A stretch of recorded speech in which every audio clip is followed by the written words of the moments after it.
Sebagian besar dari kita mengalami stres dan menunjukkan berbagai emosi negatif ketika kita dihadapkan pada situasi atau kondisi yang belum berjalan sesuai harapan kita. Ini karena untuk sebagian besar dari kita masih belum melatih diri untuk mengendalikan pikiran kita. Malahan, pikiran kita yang mengendalikan kita dan menentukan keadaan kita secara keseluruhan. Dan ini berdampak buruk terhadap cara pikir kita, emosi kita, sikap kita, tindakan kita. Untuk sebagian besar dari kita, masih banyak kekurangan dalam pikiran bawah sadar kita. Sehingga, apabila terjadi suatu kondisi yang tidak kita sukai, kita cenderung secara spontan merespons dengan pemikiran dan emosi negatif. Contohnya, ketika saya melihat rumah mewah baru milik teman saya merasa iri hati. Ketika suatu rencana tidak berjalan seperti yang saya pikirkan, saya menjadi marah dan kecewa. Ketika atasan saya tidak menghargai kerja keras saya kecewa dan bahwa sekeras apapun saya berusaha, hasilnya tidak pernah cukup baik. Malahan, staf lain yang lebih malas tapi pandai menjilat lebih dihargain. Saya jadi iri hati dan benci. Semua reaksi spontan ini umum terjadi dalam pemikiran kita.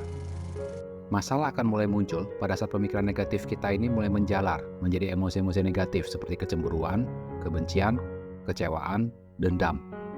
Dan ini akan menjadi masalah besar pada saat kita mulai melakukan suatu perbuatan yang dilandasi dari emosi-emosi negatif ini. Misalnya, kita mulai menyebar gosip-gosip miring terhadap orang kita benci untuk menjatuhkan mereka. Kita mulai mengatur skema agar orang yang kita benci celaka atau menjadi kambing hitam agar reputasinya hancur.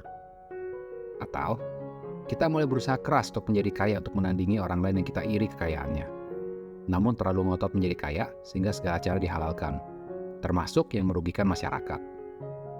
Semua kejadian-kejadian buruk di masyarakat kita, pencurian, pembunuhan, pemerkosaan, fitnah, jebakan, dan seterusnya. Semua dimulai dari pikiran bawah sadar manusia yang masih tidak sempurna, yang cenderung suka merespon kondisi-kondisi eksternal dengan impuls atau kesan yang sangat negatif. Tentu saja hal ini akan sangat merugikan kita, karena dengan melakukan hal-hal yang merugikan orang lain, cepat atau lambat kita akan terkena karma buruknya, dosa, dan cepat atau lambat akan menerima hukumannya. Oleh karena itu, penting sekali untuk kita dalami bagaimana caranya agar kita dapat memperbaiki pikiran bawah sadar kita.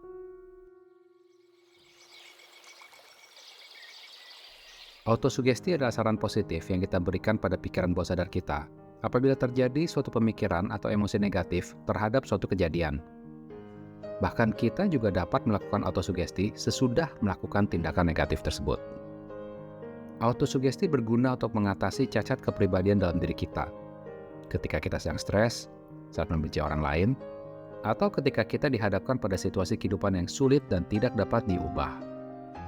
Autosugesti tidak hanya membantu mengatasi situasi atau hal negatif yang dihadapi saat ini, tetapi dapat juga bekerja untuk masalah yang sudah berlangsung lama, seperti kecanduan dan trauma masa kecil. Saat melakukan sesi autosugesti, kita mengulangi sugesti positif dalam sesi harian, yang membantu mengurangi pikiran negatif. Dengan autosugesti, pemikiran, emosi, dan tindakan negatif kita dapat dinetralkan.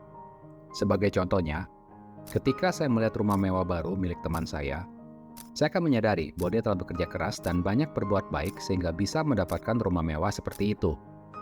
Saya turut bahagia atas anugerah yang diberikan kepada teman saya tersebut.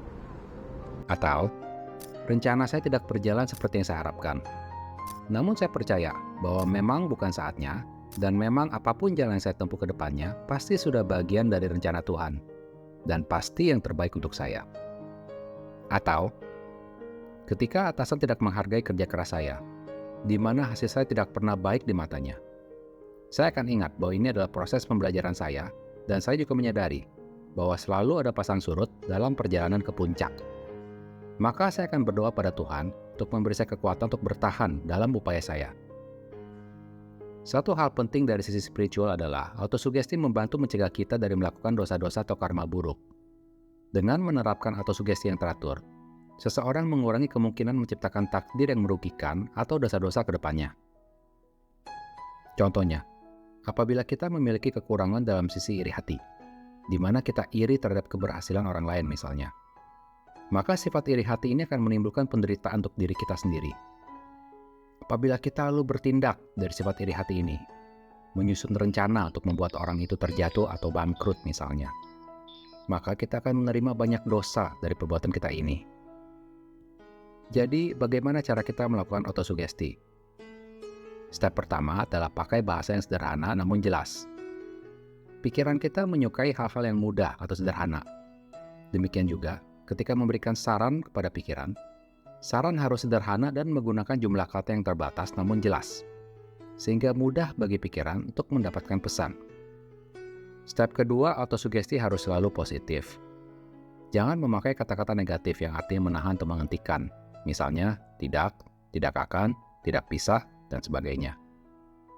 Apabila kita hendak melakukan autosugesti, saya tidak akan menjatuhkan dia. Maka yang akan terjadi, justru kita akan semakin berkeinginan untuk menjatuhkan. Karena pikiran kita pada dasarnya suka memberontak. Sebaliknya, kita autosugestikan, saya akan selalu mendoakan kesuksesan dan kebahagiaannya.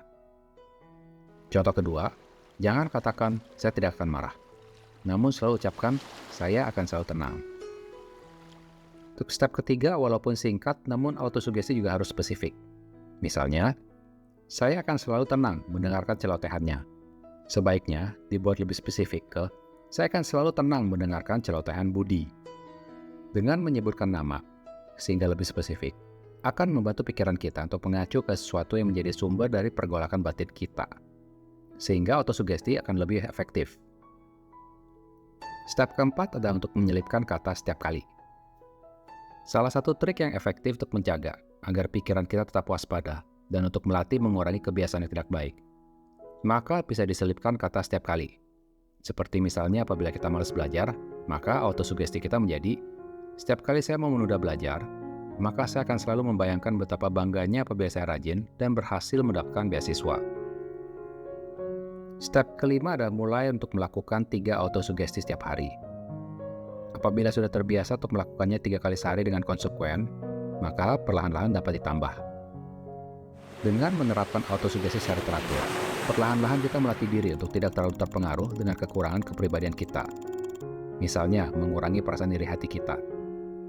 Dan apabila kita dapat mengurangi penderitaan batin kita yang dihasilkan dari kekurangan kepribadian kita, maka kita akan dapat mengurangi kecenderungan kita untuk bertindak yang merugikan orang lain. Dengan ini, maka kita dapat mengurangi dosa-dosa akibat perbuatan-perbuatan kita. Dengan berkurangnya dosa atau karma buruk, maka hal-hal buruk yang kita alami juga lambat laun akan berkurang. Terbuka juga kesempatan untuk memupuk perbuatan baik yang kedepannya akan menjadi pahala kita. Salam bahagia dan sejahtera dari alam dan jiwa.